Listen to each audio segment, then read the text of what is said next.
Crack NEET and JEE in first attempt with India's most trusted platform, K-Square Career Institute. Download our app now.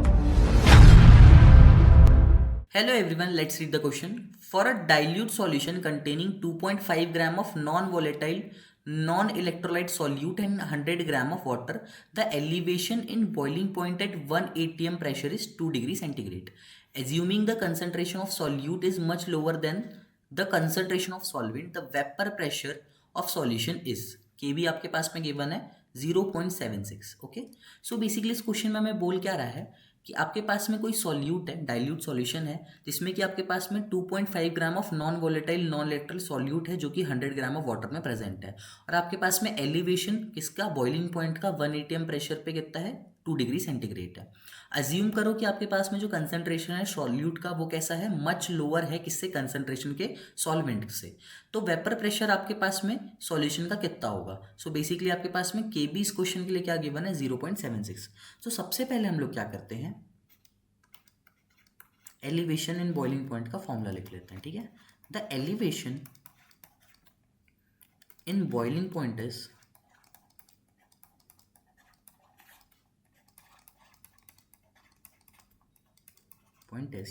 so basically delta TB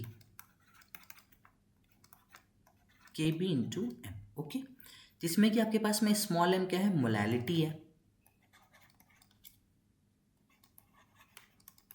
जो कि आपके पास में क्या होगी, N2 by W1 into आपके पास में 1000.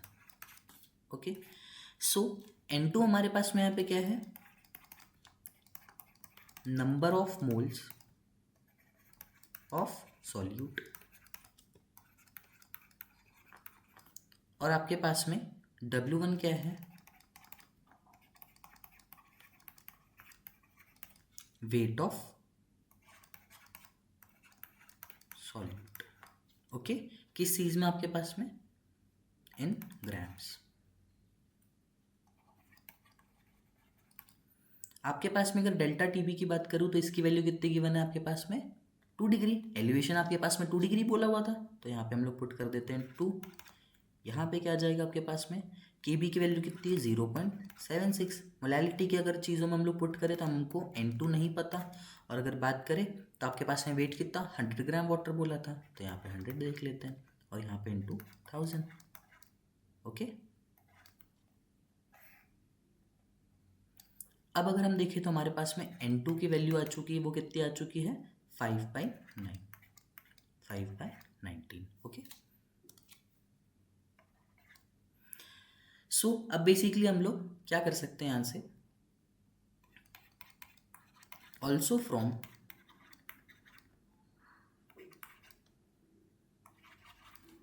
Raoult's law of vapour pressure,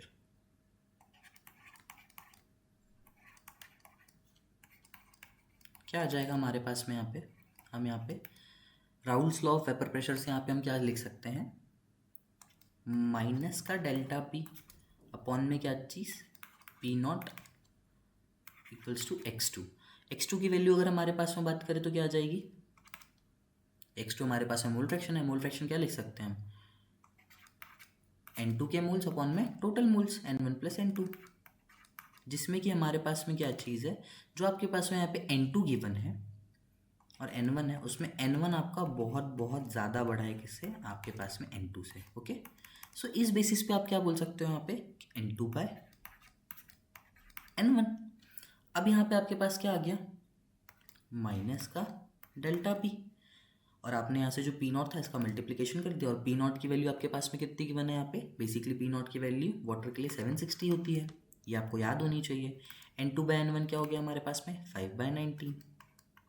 ठीक है, और अगर हम बात करें N2 की वैल्यू हमारे पास 5/19 और N1 हम निकाल लेंगे, N1 किसके लिए, आपके लिए वाटर के लिए, तो कितना आ जाएगा वाटर के लिए, 18 अपॉन में 1000, 18 अपॉन में 100. ओके, 18 अपॉन में क्या आ जाएगा, 100. जैसे हम इसका फर्दर कैलकुलेशन करेंगे हमारे पास में क्या आ जाएगा यहाँ पे, 36 mm Hg. अब जो हमारे पास में टोटल प्रेशर है, हम प्रेशर हमारे पास में नॉर्मली क्या होता है 760 होता है, माइनस कर देंगे जो हमारे पास में अभी निकला है कितना 36। सो हमारे पास में यहाँ पे वेपर प्रेशर कितना आ जाएगा बेसिकली 724 mmHg।